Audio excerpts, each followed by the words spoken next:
Hi everyone and welcome back to my channel. My name is Kieran. I am so excited to be sharing a new video with you guys here on this channel. If you watched my video from yesterday, I actually just changed the name of my channel from Thrifted Living to Kieran Mackenzie. And if you've been following me for a while, you probably have seen that I usually share a lot of thrifting content. I've also created a couple other YouTube channels that I was trying to share content about teaching and also like vlog style videos. And I just recently decided that I wanted to have it all on one channel called Kieran Mackenzie. And that would be sort of all about who I am, what I do for work, what I do in terms of thrifting and crafting and DIY, and sort of like daily vlogs. Not daily vlogs, but maybe like a weekly vlog that shares what I focus on during the week. It's sort of like a day-to-day type thing. Week in the life, maybe. Before I get too far into this video, I want to say thank you all so much for the kindness that you all have shown me in the last video I shared where I changed my channel name to Kieran Mackenzie. I really feel like from the feedback that you guys gave me that it was definitely the right idea. I feel really encouraged by all of your comments and your kind words and support for this change. I'm just really excited, and I just want to say thank you all so much for really being excited about this change and being so supportive. I'm really excited to share a new video with you guys. My goal is to share daily vlogs where I'm talking about several different topics, but we'll have to see. No promises, but I am really trying to share a video every day. So today's video is going to be a Teaching Tuesday video. I'm not sure that that's the name that is going to stay, but it's going to be where I share the world in our classroom content. I started a YouTube channel called The World in Our Classroom a few years ago, where I wanted to share videos about working with English language learners and being an English as a new language teacher. And I've shared a few videos there, but it just was really hard for me to share on two separate channels.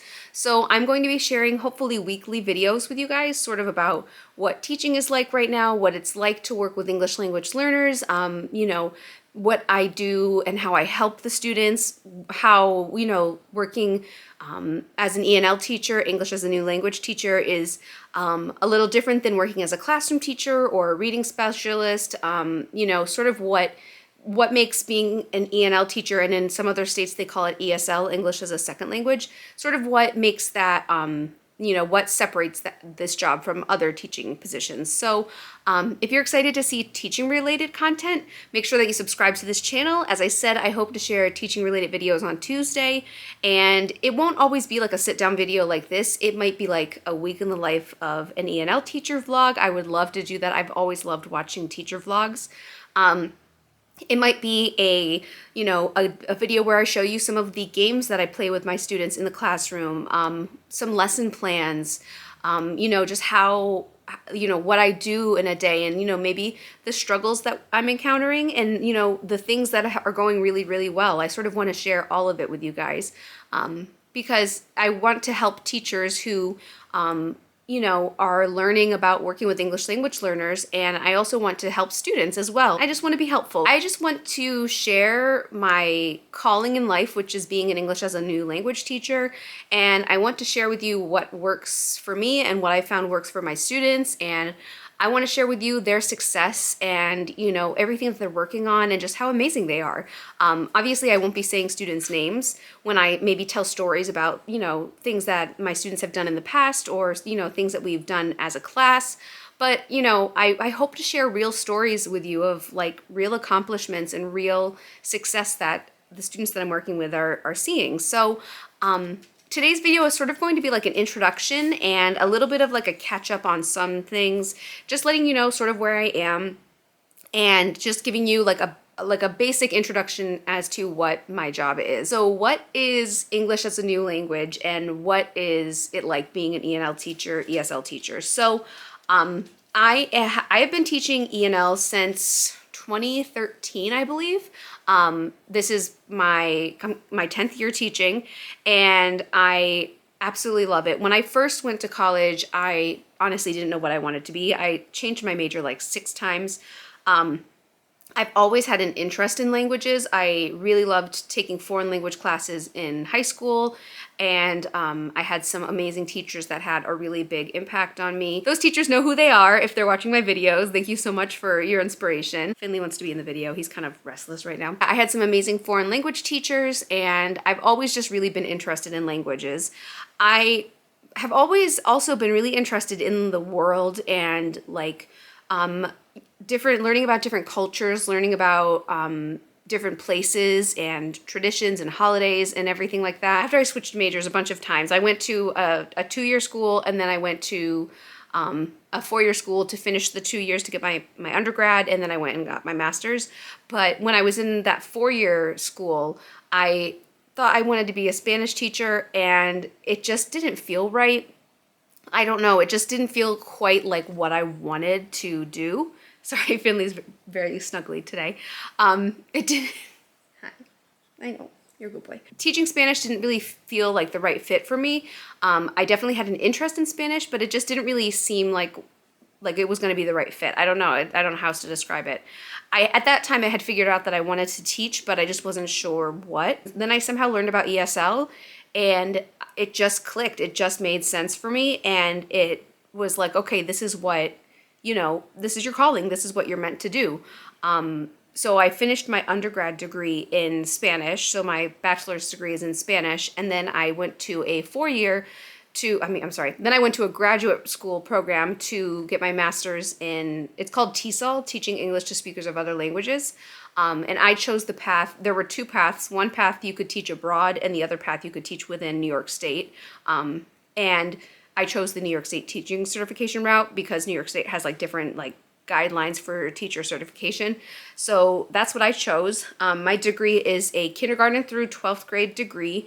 I can only teach English as a new language. I can't teach in a classroom setting unless I go back to school and get an additional degree.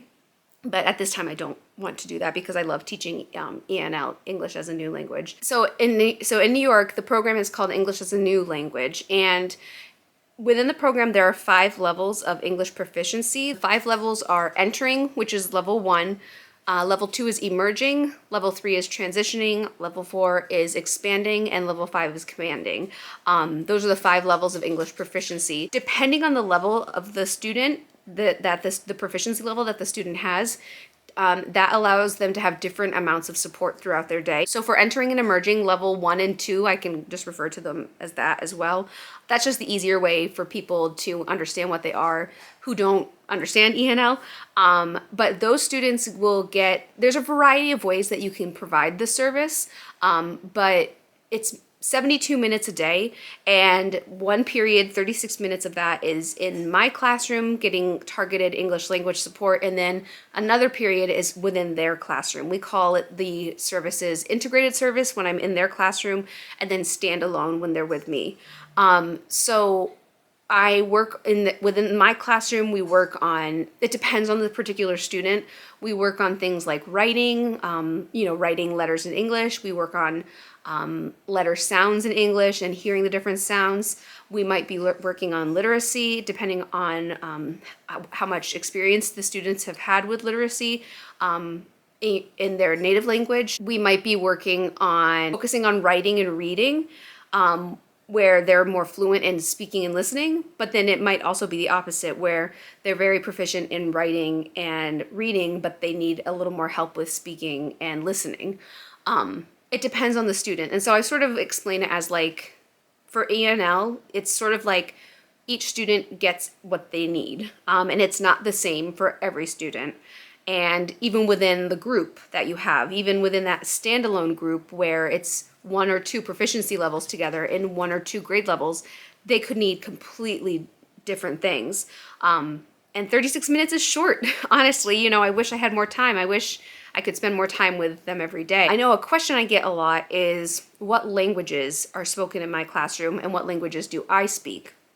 So I speak English and I also speak Spanish. I'm not going to say I'm fluent in Spanish, but I can carry a conversation in Spanish.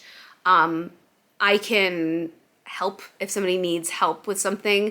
I took Spanish class for quite a while through this amazing language learning organization in my area, but I unfortunately had to stop taking those classes just because of of money right now, but I'm hoping once, you know, maybe things settle out a little bit more, I'll be able to start up again.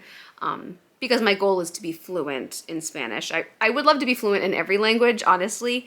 I really am interested in Arabic, and I'm also really interested in like Ukrainian, but I feel like I need to focus on one language first. You know, and even though my undergrad is in Spanish, I did a lot of listening in Spanish, and that's kind of like what I said with my students. You know, some students are better at reading and writing and others than they are at listening and speaking. You know, when I was in grad school, I wrote papers in Spanish and I read texts in Spanish and we read like literature in Spanish. And I listened to lectures in Spanish. All of my classes were in Spanish. I took linguistics for the first time in Spanish. But I was nervous to speak and I was nervous to make a mistake in front of my peers. And so I didn't speak a lot.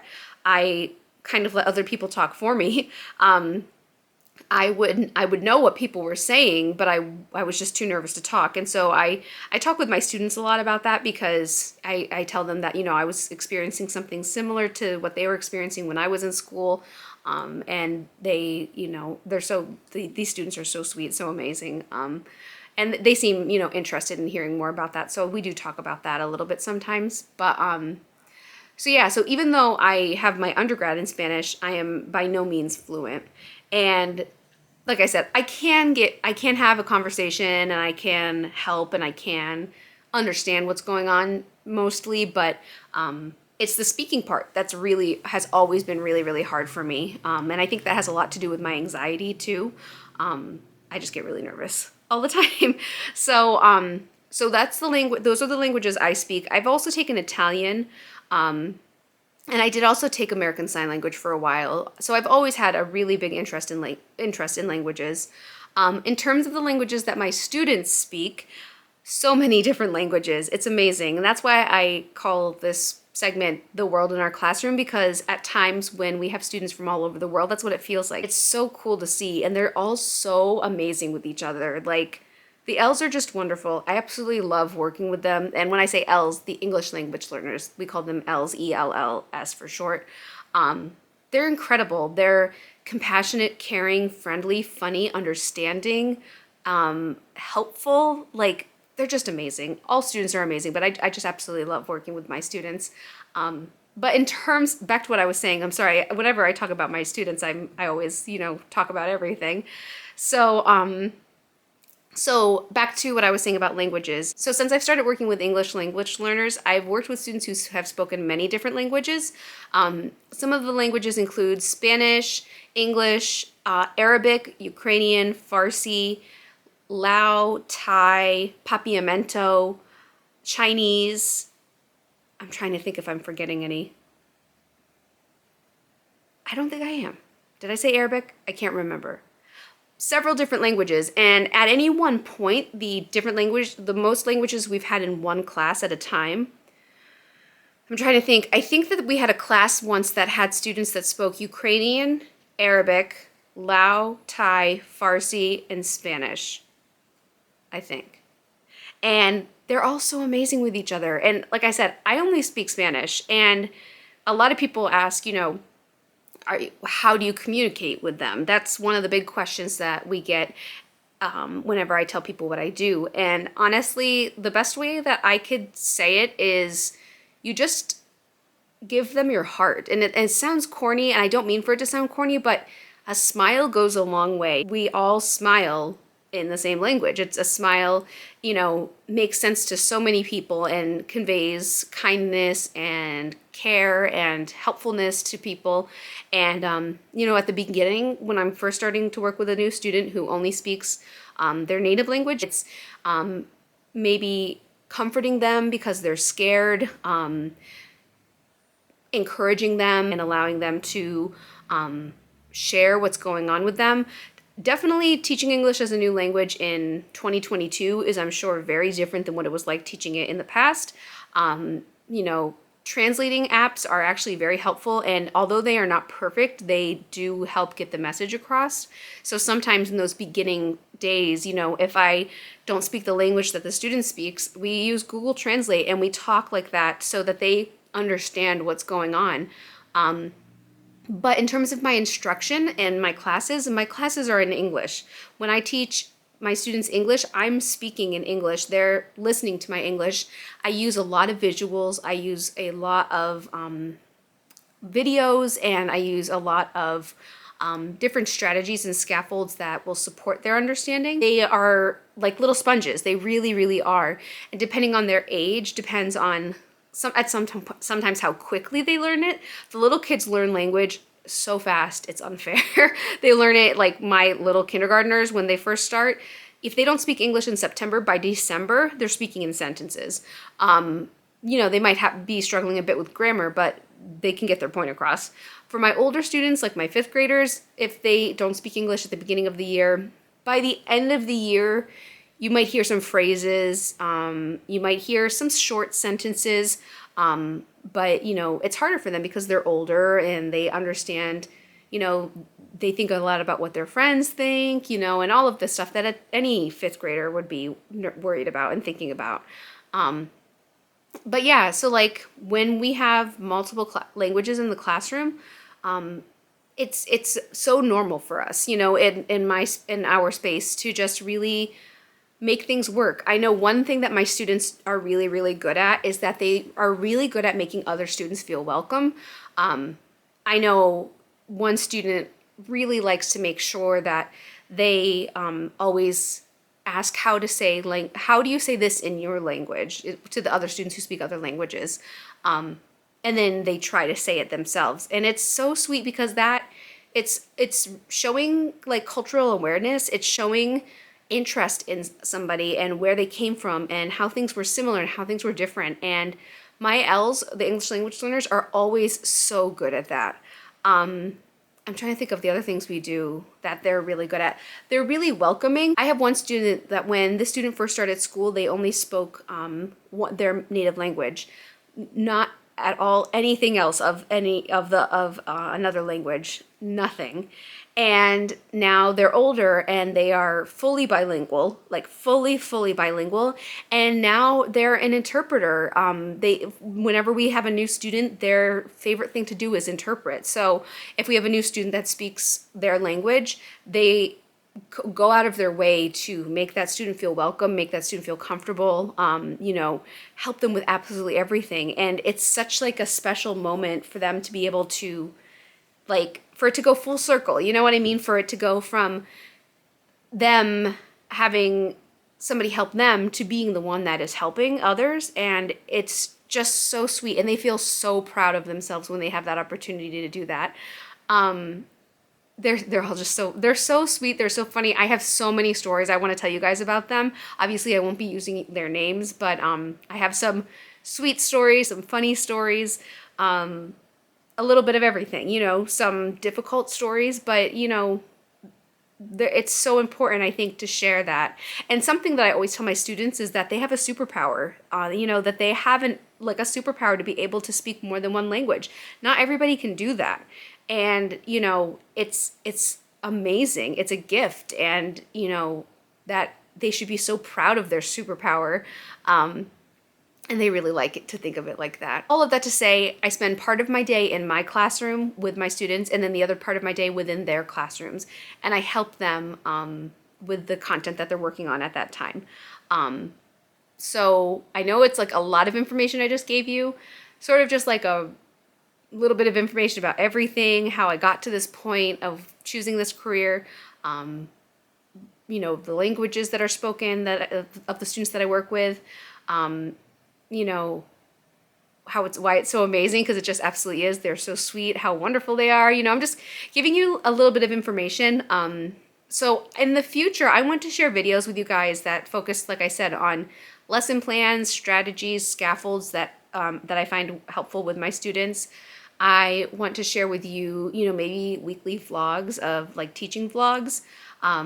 Maybe share with you some fun stories of things that my students and I have worked on in the past and their successes. And like I said, obviously I'm not going to say names or anything like that, but just letting you know all the amazing things that my students do and how they are just amazing me every single day. I I also want to share with you some tools that are really helpful. You know, definitely I have several different online programs that are really helpful, things that I love to use, ways of teaching things that I find really helpful, you know, and yeah, I'm really excited to get to share this with you guys because it's such a big part of my life, and it's always going to be a big part of my life. And I feel like you see a lot of teacher YouTubers that are like, you know, different grade levels, but I feel like you don't see as many teacher YouTubers that are like English as a new language teacher, ESL teachers. I just wanted to share everything with you. Let me know if you like this kind of video. Give it a thumbs up. Tell me what kind of topics you guys would like to hear more about with teaching. Is there anything specific you would like me to talk about? Is there anything that you would like to know more about? Are you interested in becoming an English as a new language teacher? You know, is there any information that I can help you with? Are you a classroom teacher and you have English language learners? Is there any support that I can provide to you? Just let me know in the comments what kind of videos you would like to see on Teaching Tuesday, or The World in Our Classroom Tuesday. I haven't decided yet. So thank you so much for watching this video. If you have not yet subscribed, please do. And I will see you in my next video. Thank you so much for watching. Bye.